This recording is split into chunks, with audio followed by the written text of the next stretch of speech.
Here at NATPE in Miami, here with the legendary Tony Schiavone. Well, Jim, thanks for saying legendary, but that's thrown around a lot. Let's say basically, as you and I are talking, Derek Jeter is legendary. Right? Yeah, so you're the Derek Jeter then of professional wrestling commentary, right? Yes, absolutely. AEW, All Elite Wrestling, and you and Brandi just were involved in a session speaking to a group. What was that like, talking about the brand, talking about AEW and all? Well, you know, I'm going to be honest with you. I was kind of intimidated because I know we're talking to television people, television producers, and we're talking to people who know the business. So a lot of times when I'm talking to wrestling fans, it's a little bit easier than talking to these people. So I've never thought, Jim, that I got nervous talking. I was a little bit nervous up there, to be honest with you. I really was. And of course, Brandi with Cody, and I really want to impress them because they've done so much for me in my career. So I really was kind of on edge about this. But again, it was fun. People say, "Oh, you did a great job," and you never know if people are just blowing smoke up your butt or not. But anyway, it was a lot of fun. Yeah, Tony. I was going to say, all the years in the business, you can't still tell who is who's legit paying you a compliment. No, in the business you can't.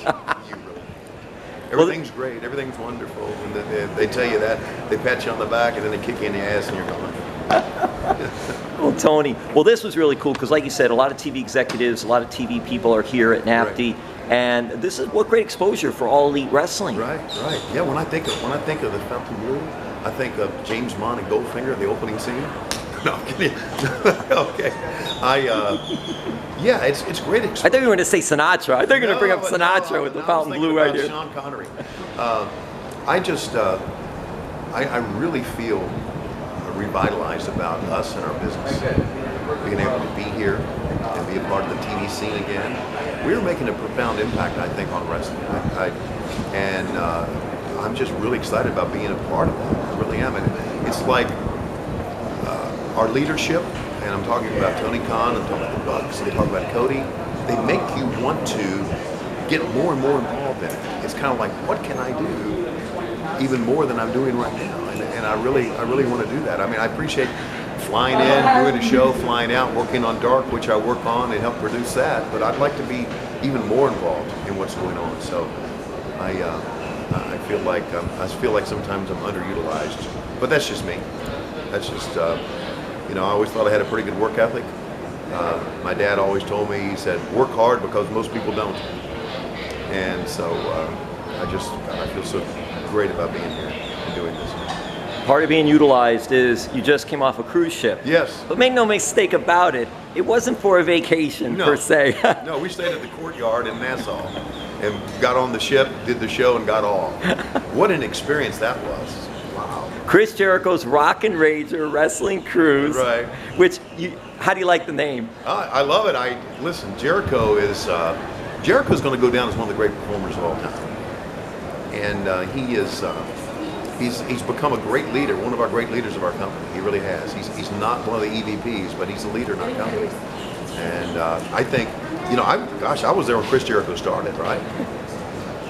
But the Chris Jericho version that we have now is the best ever. And talk about longevity, and I mean, think of a guy his age taking the bumps that he's taking, After all those years that he put in, right. And he's still at the top of his game. Yes, he is. That is so phenomenal too. Exactly. And creative. Right. It's not just the same Chris Jericho that you saw 20 years ago, 15 years ago, 5 years ago. Right. He's always evolving too. Yeah. Well, now for me, he's changed a little bit because back then he was just a kid wanting to get in the business. Now he's a big star. So, that changes you. And it's changing for the best. Okay, but he has changed behind the scenes, but he's still Chris Jericho, man. And we knew back in the 90s we had something. We knew it so well we let him go. That's how you know. This guy has something. We're going to let him go. That's how you know. While we're out of business, he'll continue to prosper. It's the brand mark of the business for that back then. Yeah. Oh my God. Tell us about that show on the cruise and what that was like.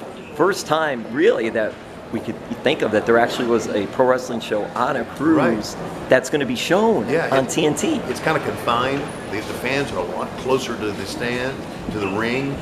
So it was good that that Pentagon Jr.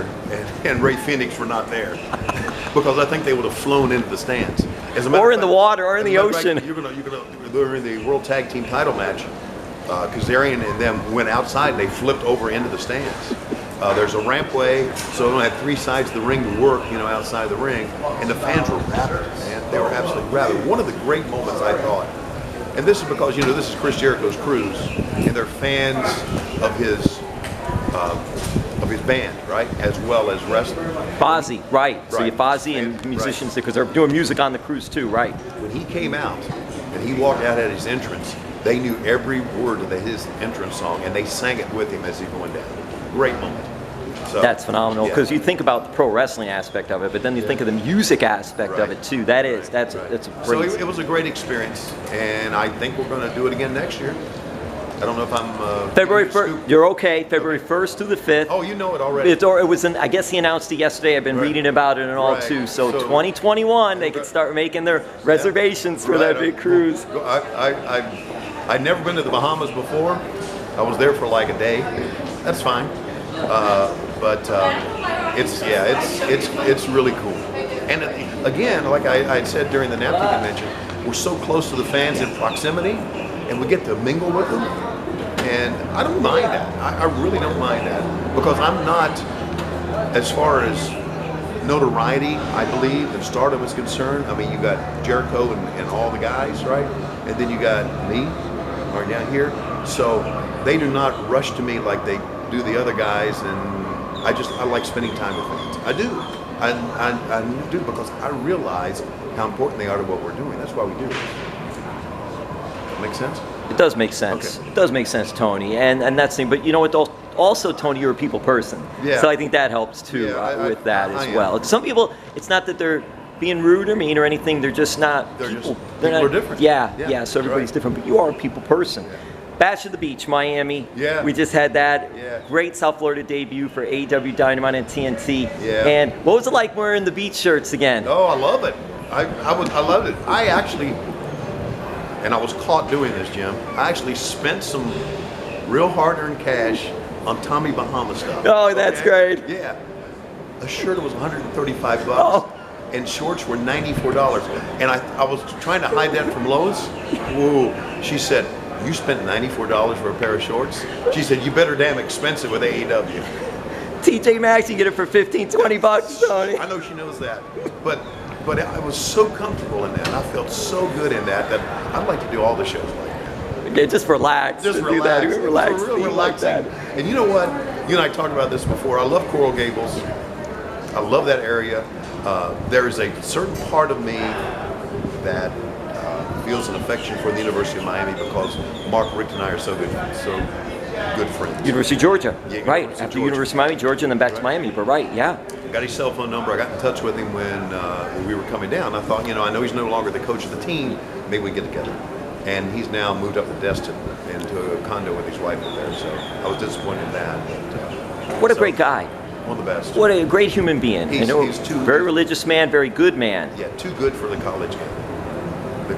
The college, he is much, as a human being and a person, he's much better than the game itself. Like any business, a lot of it, when you big money like that, it's cutthroat. It happens all the time like that and all. Yeah. But from his standpoint, I think too, what a great person to be with kids, college-age kids. Yeah, the business side, the boosters, but to actually be with the kids, and I think is part of his legacy. Yes. That's why he recruited so well. Now, he didn't recruit on the level that some of the guys are doing now, but he was such a great recruiter. I don't want this to be about Mark Rick, but he was such a great recruiter that when he would go to people's homes, the mamas would say, "I want my kid to play with this guy because he's a good guy," and that's how he sold it. So there you go. He was a good guy.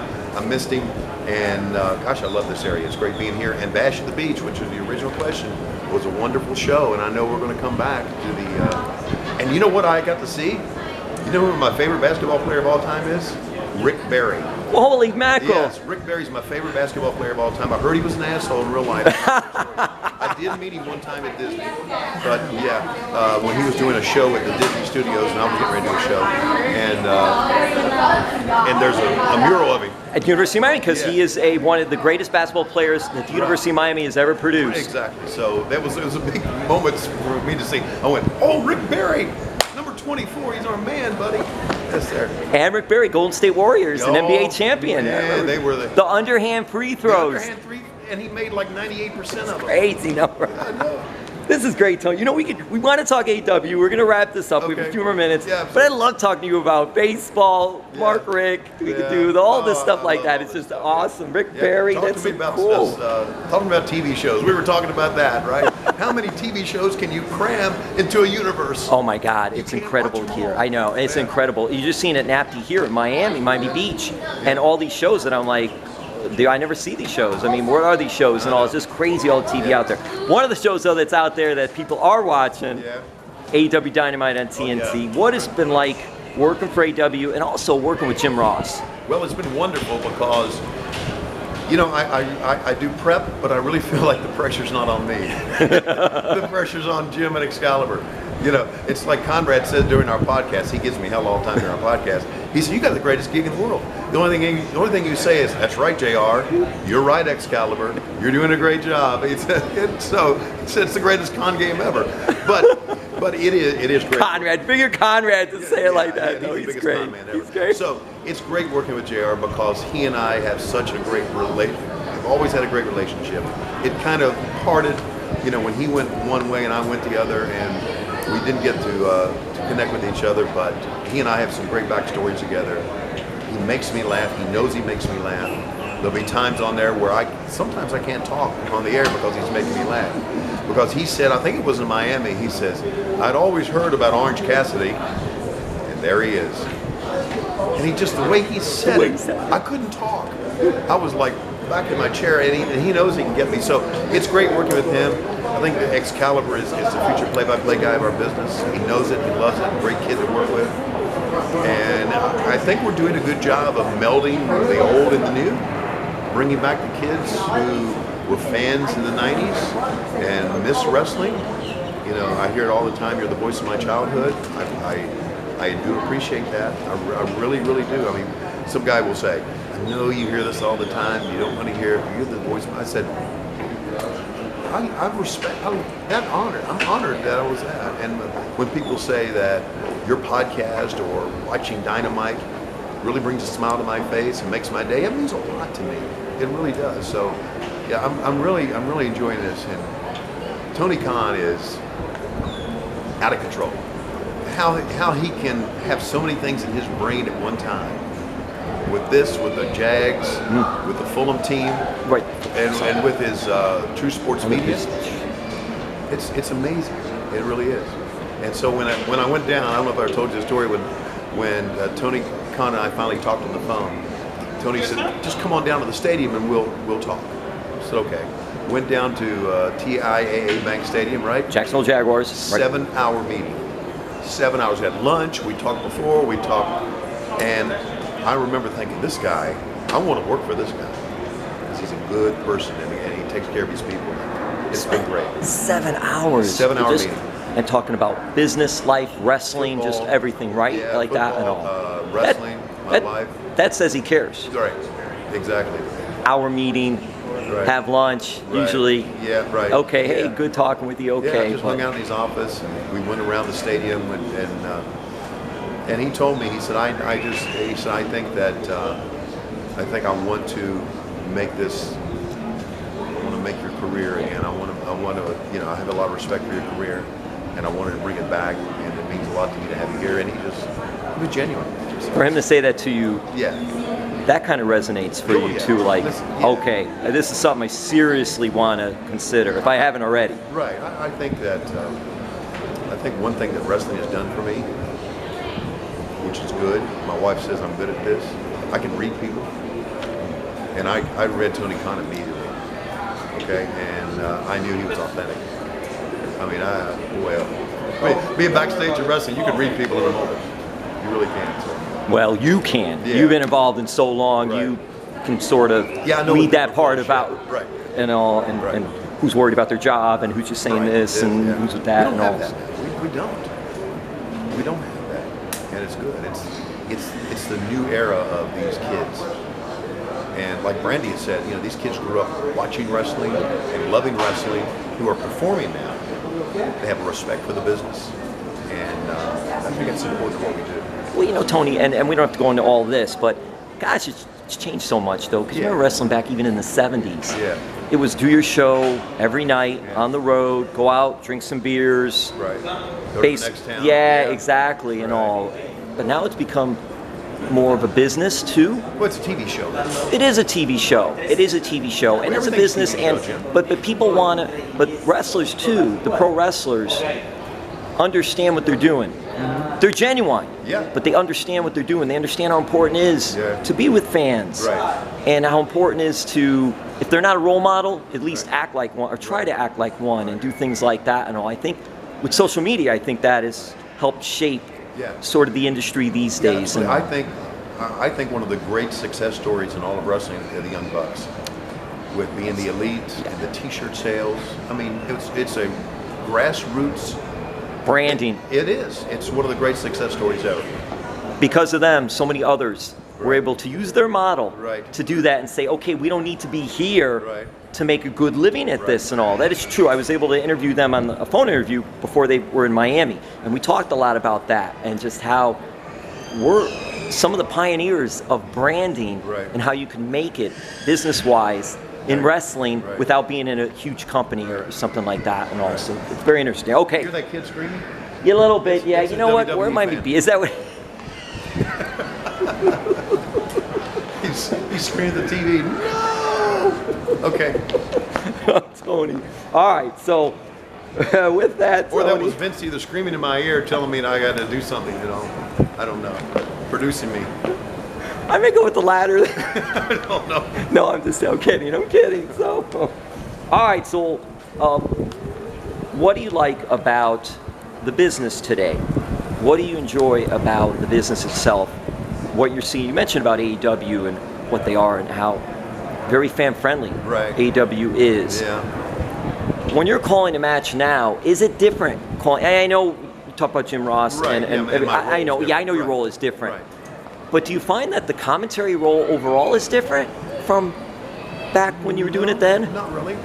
I never worked. When I went to the WWF for 1 year, Vince did not produce me in my year, and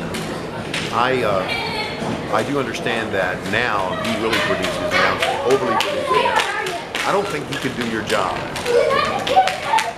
with somebody talking to you or telling you what to say the entire time. They don't do that. Tony Khan will maybe say one or two things, or Cody will say something encouraging to me. You got to encourage your talent. You can't talk down to them, and I think that's what we're getting as announcers. I think we're getting encouragement. We're letting Jim Ross do what Jim Ross has always done. He knows what he's doing. And Excalibur has got all the names of all the moves, and he's helping us out with that. So I think our job is the same.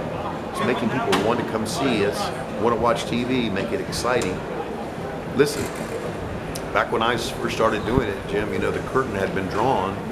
It's a lot different than it used to be, okay? I mean, people know what's going on now to a certain extent, but it's our job to really present it still as a sporting event, and a real sporting event, and that's what we do with wins and losses and rankings and things like that. Yeah, the rankings are something very different. Right. It's showing that. Yeah, we're trying analytics. We're trying to be different. All right, we're wrapping this up. We got it to our time limit, so we're going to wrap this up.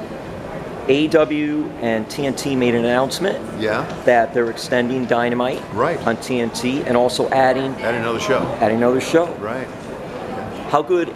It's only been October. I know. And they've done this. So as someone who's been in the business, as someone now with AEW, just how did that make you feel to see that type of commitment happening? So, and is it? Am I saying it so soon? I think that I was surprised it was so soon, but I think it's good that it is. I think it's showing the confidence in our product, and we have a great partner. I'm telling you right now, Warner Media ain't the TBS that I remember. Yeah, well. You know what I'm saying? Yeah, I knew what you were saying. And here's the good thing. We are owned by a wrestling company, not by a TV station. And I think that was a crux back then, that WCW was owned by TBS, and it was not a good dynamic, and now it is. TV execs are running the show. Right. Now you have wrestlers, more or less, running the show. And you got TV execs who were wrestling fans back in the 90s, too. Nostalgia's big, buddy. Yeah. I'm taking advantage of it. Tony, thank you so much. I have to ask you this, too. We're going to have a baseball question, and this will get you out of here. But AEW Dynamite on TNT, Wednesday nights, 8 p.m. 7 Central. Yeah. And then we'll get the new show. Whenever the new show is going to get going, we'll get that as well. That'll be very cool. Baseball, the Houston Astros. Yes. You know, I know you're a big baseball fan. Right. Yeah, I know. What did you think of that whole situation? Well, it's really cast a black eye on baseball, and I hate that. And because of the information age that we were in, it's taken a life of its own. You know, with players wearing something under there, you know, it's just crazy. And now, didn't the LA City Council come out with a resolution that they wanted Major League Baseball to strip the Red Sox and the Astros of their championships of the World Series titles? Yeah. You know, settle down, okay? They cheated, okay? I get it. There's cheating that's been going on, as you know, forever. But you bring electronics into it, that's a little bit different. So, it is a little different, but I'll tell you what, even like with the Patriots, it's not so much that they cheated, but they got caught. Right. Because it always in professional sports seems like, generically speaking, that teams are going to try to take advantage some way or somehow. Right. But if you get caught, the ramifications will be there. The Patriots set the standard, right? They're the biggest cheaters, and the Red Sox became big cheaters right behind them. So blame the New England Patriots for all of this. For everything. Yeah. Look, Bob Kraft and Kraft Cheese, they're all to blame for this. They won all these Super Bowl rings, and they cheated, and they got away with it. Let's do it. Okay. And the Red Sox had never won for all those years. And I love John Henry, the owner. I do love him. He was they made him come down here to own the Marlins. Major League Baseball forced him for that at a very bad time, and I was always glad for him and his success. But hey, it is what it is. All right, Tony, thank you so much again as always. It was good talking to you as always, buddy. Thanks.